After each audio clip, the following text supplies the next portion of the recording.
Hey everybody, it's Master Gallengeist here, bringing you my review for the latest episode of Preacher, Sokosha. And I overall enjoyed this episode more than the last episode, but there was a lot of pacing issues going on, at least in the beginning. So, we start off and we see this guy in a suit talking to this couple, going through like a contract and talking about like 10% removal, 15% removal, and of course, they're having financial troubles with their mortgage and all that, and don't think that the wife's sister will help anymore. So the husband signs, and the suit guy pulls out this machine and goes into the guy's leg, hits this weird spot, and extracts 15% of this weird glowing substance. The dude looks completely out of it. He's left sedated, and the guy goes and gets into an armored truck, and they leave. Then they pull up to this swankier house and talking to this older gentleman saying that he had second thoughts and everything, but he was going to go through with what's going on. So, of course, he goes and we see this woman, Mildred, his wife and all that. And she's watering this plant and we see that she doesn't have any pants or any underwear on. So she's evidently got some form of like brain dementia, Alzheimer's, something that has completely screwed her cognitive functions to where she doesn't really recognize what's going on around her. So he agrees to go with it. They try and find a match to her type because anything personal kind of leads to whatever this substance was in the beginning matching. And he's like, okay, here's a match, puts it in a centrifuge, spins it out into a pill. They give her the pill, and she's able to recognize her husband, Richard. And he's like, Mildred, yay! And it's like, oh, okay, that's pretty interesting. Kind of have to see where this is going to go. So then we get to Dennis and everybody at the apartment. We see that Tulip is making pancakes and all that. Cassidy's trying to connect with the dentist guy, help him tie his shoes and all that. And he's kind of pissed off, like, screw that, and just kind of like leaves. And of course, we see her making Tulip making pancakes and all that with like all this kind of like junk food, like marshmallows, Ready Whip, all that kind of stuff. Alright, here's yours. And we see her, how she spells Cassidy is like really funny because it's D-E-E instead of like D-Y or whatnot, and how it would be spelled from what other people would spell Cassidy as. And she spelled it out in M&M's, and well, I hope it's M&M's because Skittles with that kind of sweet stuff would be a really jarring experience. So they're just sitting around eating pancakes, pretty much talking, trying to figure out what to do next. Jesse really hammering home, trying to find God. Cassie bringing up this place that either will pay you to shoot you in the chest or you have to pay them to shoot you in the chest. And Tulip's like, okay. And this is the part where it got kind of like really time-killy, in my opinion, just trying to fill space until, of course, we see the Santa Killers and the little girl coming up, and she points to a door and runs away, and of course it's not the right door, and this dude pulls a gun on him, and is like, who the hell are you? Saint crushes his hand around the gun, and then kills him, and then just makes his way down the hall, killing other people, using a saber after that point, because he'd shot off, and Jesse kind of noticed something wasn't right. He like heard something, goes to the refrigerator, sees the bullet hole in the back of the refrigerator, sees it in the yogurt, which is piping hot because of the bullet, and digs it out, and they get out before the Santa Killers gets there, and they're like, okay, what do we do? So they're outside near a dumpster, whatnot. Jesse tries to get on the horn with Fior and finds out that he's dead. And I was like, okay, what do we do?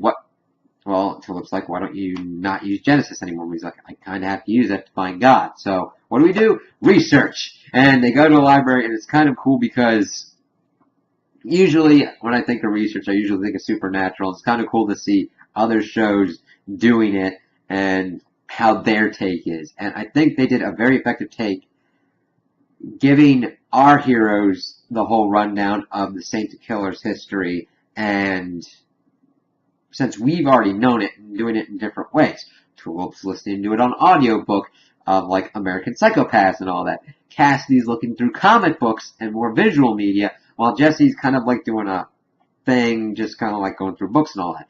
Hearing about his family dying and all that, how he was the butcher of Gettysburg, and how he killed all the people at Ratwater and then was killed in a tornado in 1881 and all that, and talking about how he was ruthless and just a badass cowboy and all that, and that when his family died, his soul supposedly shattered into a million pieces and scattered around the four corners of the earth.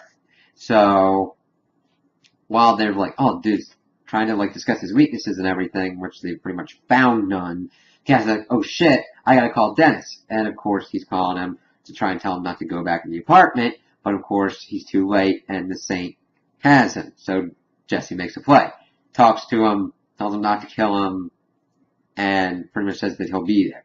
So Jesse goes there and pretty much talks the Saint and Killers more into a kind of deal scenario, saying, yeah, Fior told you that if you killed me and killed Genesis, you get your family back, right? Well, God's not up there to do that, he's missing. And shows him the audition tape after the Saint has let Dennis go and leave the apartment, but an important part of the scene is that Dennis had dropped his inhaler and the Saint had crushed it, because that becomes important later on. So he shows him the audition tape. He's like, what am I looking at here? He's like, it's TV, it's an audition tape. This is a fake God that they had to play God. And he's pretty much trying to get him to not come after him. He's like, okay, listen, if you give me a chance, I can pretty much send you to heaven. Pretty much the deal. And he's trying to figure out why he doesn't affect him with Genesis, and it comes to kind of like a realization that he needs a soul, because he's the only living man without a soul. I was like, okay, just let me get what you need to get to heaven, and it'll work. He's like, alright, you have 1 hour. So then he's like, but the catch is, I keep these 3 here. And it's like, oh shit. So then we get pretty much a kind of better run through the episode. Once the Saint of Killers comes in, it kind of tightens up since it's got a better focus of what's going on.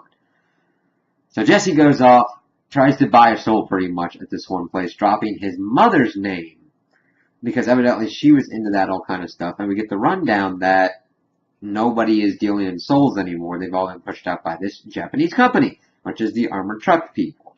And that they have been doing like partial soul stuff to kind of deal with like ailments and sell it off like that. And we had seen in the armored truck that there's this wall of all different kinds of vials with various kinds of levels of soul in it. So I was like, okay. So then we get to see the funny bit in that they see the armored truck, and Jesse's like, alright, how do I get in here? He's trying to use Genesis, but the dude's not hearing him.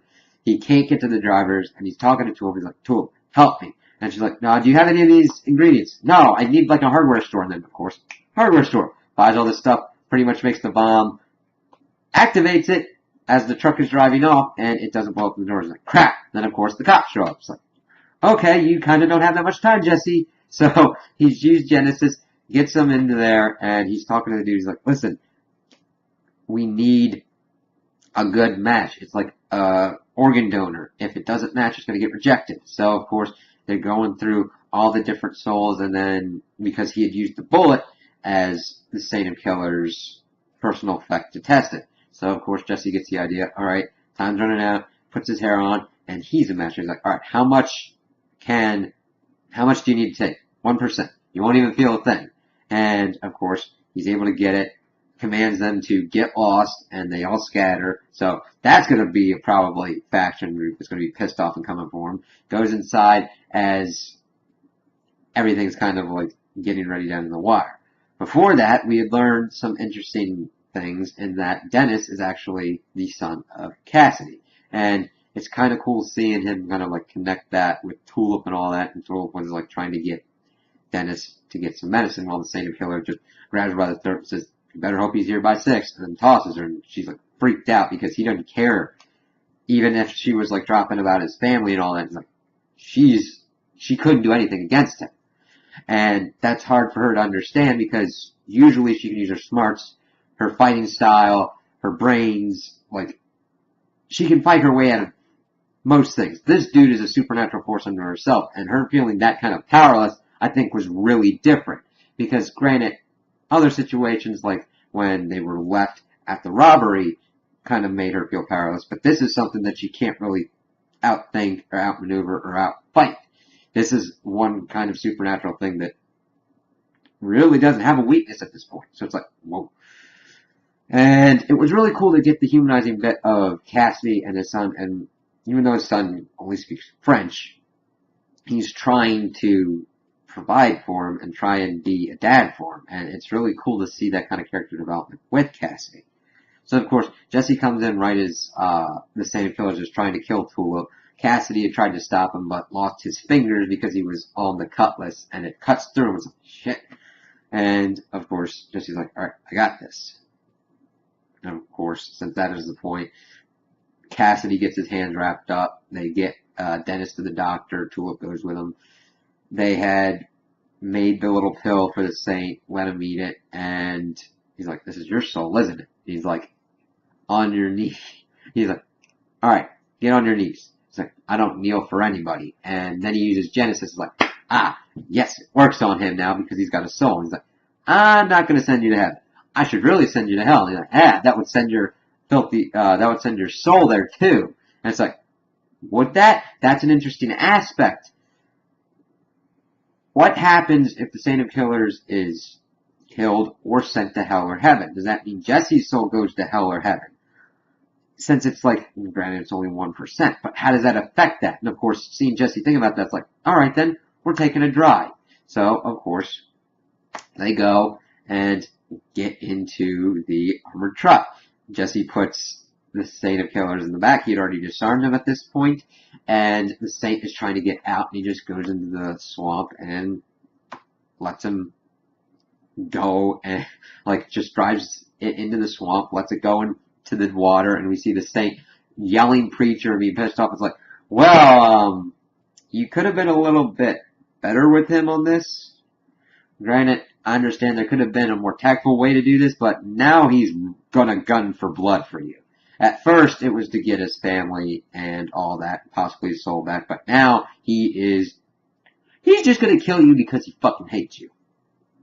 So, of course, he then goes back, we kind of see what's going on. We see that Cass got Dennis, new TV, Blu-ray player, PlayStation and all that, showing him all that stuff. Be like, yeah, isn't this cool and all that? And Dennis just kind of like being whatever. And we see Jesse in the bathroom again, this time hiding the Saint of Killers' weapons, his 2 pistols, and his saber under the floor, and that his face looks different than before. Losing, I think, that part of his soul is going to have an effect on him, but we've got to see where it's going to go. So overall, I thought that the beginning of this episode was kind of weirdly paced to kind of leading into like the cool stuff of seeing our heroes learn about the Saint of Killers and figure out like all the kind of other factions dealing with like souls and what's going to come of Jesse's tactics against the Saint of Killers and what losing 1% of his soul is going to do to Jesse. So those are my opinions on the episode. Tell me what you guys think in the comments below. If you liked it, if you didn't like it, if you agree with me, if you disagree with me. Also like and subscribe, and I hope you have a good day.